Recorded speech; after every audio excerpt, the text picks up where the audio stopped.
इस सारे सिनेरियो पर तज्जिया करने के लिए आज हमारे पैनल में मौजूद हैं जनाब डॉक्टर नवाज अकाश साहब, जो गुज़िश्ता 3 दिनों से हमारे साथ ही मौजूद हैं, और हमारे एक मेहमान एनालिस्ट जनाब हाफिज मसूद नवाज अठंगल साहब, जो गिलानी हाउस इस्लामाबाद से हमारे साथ मुंसलिक है। सर, मैं आप दोनों का बहुत बहुत मशकूर हूँ कि आपने अपने कीमती वक्त से हमें वक्त दिया। डॉक्टर साहब, सबसे पहले डॉक्टर नवाज साहब हमें ये बताइए कि जान अल्लाह को देनी है लेकिन वोट किसी को नहीं देना, इसके बारे में आप क्या कहते हैं? जी बिल्कुल रमान साहब, आपके सामने की बात है कि उन लोगों के वोट भी जाए हुए हैं जो 3-3 लाख वोट लेके तो असेंबली तक पहुंचे हुए हैं। तो आप खुद देख लें कि ये क्या मतलब ये हशर हो रहा है जो बंदा 3 लाख वोट लेके आया है उसका अपना वोट जाया हो गया है। तो बाकी कुछ इख्तलाफात भी सामने आए हैं कि जैसा कि मैंने आपको पहले बताया था कि यूसुफ रजा गिलानी साहब गैर मुतनाज़ा शख्सियत हैं और पाकिस्तान की तारीख में ये पहले वज़ीर आज़म भी रह चुके हैं जो गैर मुतनाज़ा थे। तो बाकी जो वोट जाया होने वाली बात है, जो शहरयार अफरीदी साहब का वोट जाया हुआ, वो भी एक मुसद्दका रिपोर्ट है कि वो हकीम शेख इख्तलाफात थे। तो क्या जमान साहब आप मुझे सुन पा रहे हैं? जी, मैं आपको सुन पा रहा हूँ जी। जी। तो उनके साथ कोई जाती इख्तलाफात भी थे। हफीज शेख साहब ने एक दफा उनको ऑनलाइन मतलब कुछ कुरख्त अल्फाज बोले थे जिनका खमियाजा उन्होंने आज भुगता है वोट जाया होने की सूरत में। जी। डॉक्टर साहब, एक बात गर्दिश कर रही थी कि पैसा चला है सेनेट में, आप ये बताएं कि रुपया चला है या रवैया चला है?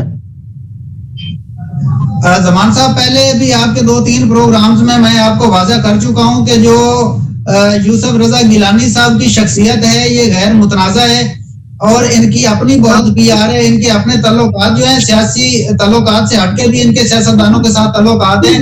तो पीडीएम के पास जो सबसे मजबूत शख्सियत थी जिनसे उम्मीदें वाबस्ता थी वो यूसुफ रजा गिलानी साहब ही थे। तो इसमें मेरा नहीं ख्याल कि इसमें कोई पैसे चले हैं, ये रवैये का ही कमाल है। और बाकी कुछ जो नाराज अरकान थे, इमरान खान साहब थे, उनकी पॉलिसियों से वो नाराज थे, उन्होंने पीडीएम और यूसुफ रजा गिलानी साहब का साथ दिया है। जी। हाफिज मसूद नवाज साहब, सर बहुत बहुत शुक्रिया, आपने अपने कीमती वक्त से हमें कुछ वक्त दिया। आप जो कि गिलानी हाउस इस्लामाबाद से हमारे साथ ऑनलाइन है, आप जो कि करीबी साथी हैं यूसुफ रजा गिलानी साहब के। समान साहब, करीबी साथी नहीं, लफ्ज ठीक कीजिएगा, करीबी दोस्त हैं यूसुफ रजा गिलानी साहब के। हाफिज मसूद नवाज अठंगल साहब पाकिस्तान पीपल्स पार्टी के और करीबी दोस्त हैं जनाब यूसुफ रजा गिलानी साहब के। सर, हमने देखा, एनालिस्ट भी किया, उसमें हमने देखा कि गिलानी साहब एक बहुत अच्छी शख्सियत है। वो अभी डॉक्टर नवाज साहब भी बता रहे थे कि उनका कैसा रवैया है। आप बताएं कि बतौर इंसान गिलानी साहब कैसे हैं, क्योंकि आप उनके करीबी दोस्त हैं, तो आप उनको करीब से देखा, तो आपके नजरिए से कि गिलानी साहब इंसान कैसे हैं? बिस्मिल्लाहिर्रहमानिर्रहीम। सबसे पहले तो मैं आपके चैनल का बड़ा मशकूर हूँ कि आपने मुझ जैसे हकीर बंदे को इतना सारा टाइम दिया। मैं ढेर सारा मशकूर हूँ आपका। गिलानी साहब के बारे में आपने सवाल किया, तो मेरी सिर्फ इतनी दरखास्त है कि मेरे पास इस वक्त भी बहुत सारे दोस्त मौजूद हैं। दोस्तों की मौजूदगी में किसी के बारे में कोई कमेंट्स देना ये बड़ा मैनी खेल होता है। तो मेरा तल्लक अगर आपने पूछ भी लिया तो 200 साल तक मैं प्रूव कर सकता हूँ कि हम गिलानी फैमिली के साथ हैं। पार्टीशन तो कल की बात है। मेरे दादा की उम्र 104 साल थी, हाजी गुल मोहम्मद अठंगल साहब की। उन्होंने मुझे कहा कि मेरे दादे का ताल्लुक भी गिलानी खानदान से है। पहला तो ये हो गया। दूसरा, आप पूछ रहे हैं उनका बतौर इंसान और बतौर अखलाक। अभी बात चल रही थी पैसे की,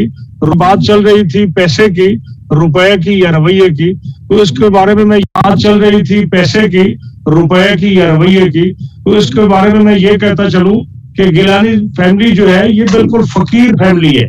इनके पास पैसा नहीं है, लेकिन इनके साथ जो मोहब्बत, अखलाक, दोस्तों के लिए प्यार, वो पाकिस्तान में सिर्फ वह फैमिली है जिनके लोग मोहब्बत के गर्विदा हैं। अगर आप इधर आकर देखें तो उनके हल्के के लोग सिर्फ नहीं है, इस वक्त मेरे साथ मैं बल्कि दिखा सकता हूं कि इस वक्त बलूचिस्तान से मुफ्ती साहबान साहब भी मेरे पास बैठे हैं, कोई जान पहचान नहीं है लेकिन मोहब्बत के मारे फिर रहे हैं, तो ये उनकी मोहब्बत का असर है। दूसरा ये है कि गिलानी साहब ने सियासत की इकाई से पांव रखा और बलाई हदों को छुआ। मेंबर जिला काउंसिल से उन्होंने इलेक्शन शुरू किया, प्राइम मिनिस्टर तक गए। ये सारा का सारा सिलसिला अल्लाह ताला की जात के करम का है और पाकिस्तान पीपल्स पार्टी का है, दोस्तों का है, और इसके बाद जो है वो सारे का सारा उनके अखलाक का है। ये उनके अखलाक की सबसे बड़ी निशानी है कि लोग अनजाने भी उनके पास गिरमिदा चले आते हैं। जी जी। अच्छा, हाफिज मसूद नवाज साहब, आप उनके करीबी दोस्त हैं, तो गिलानी साहब बतौर दोस्त कैसे हैं? मैं समझता हूँ, क्योंकि मैं इतना बड़ा आदमी नहीं हूं कि मैं ये कहूं कि गैर मुल्क में मेरे ताल्लुक हैं। पाकिस्तान के चंद उमरा फैमिली को भी मैं जानता हूं। मैं आप गरीब आदमी हूं, फकीर आदमी हूं, तो मैं निचले छोटा किस्म का बंदा हूं। तो मैं ये समझता हूं गिलानी साहब जैसा दोस्त शायद मैं तो क्या मेरे बाप दादा ने भी नहीं देखा होगा और मेरी औलाद भी नहीं देखेगी। जो इनकी मोहब्बत है दोस्त के लिए, और इनका एक नारा है कि कभी एक बंदा मुझे कतरा पानी का पिला दे तो मैं अल्लाह करे उस वक्त तक मरूं ना जब तक उसका एहसान ना होता। ये उनके अंदर दोस्ती के गट्स है, कलम के सखी है।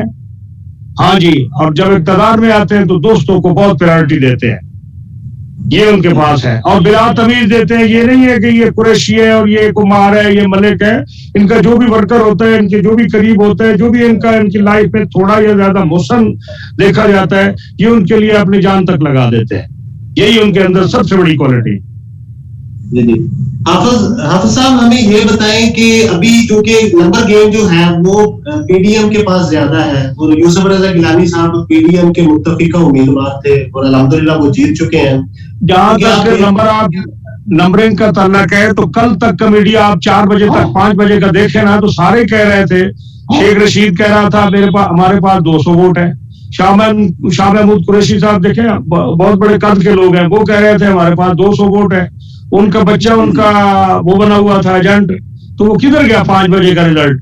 अगर वो क्लेम कर रहे हैं कि हमारे पास इतने थे, मेरे लीडर ने कह दिया था फ्लोर ऑफ द हाउस कि मैं जीत चुका हूं। किसी सवाल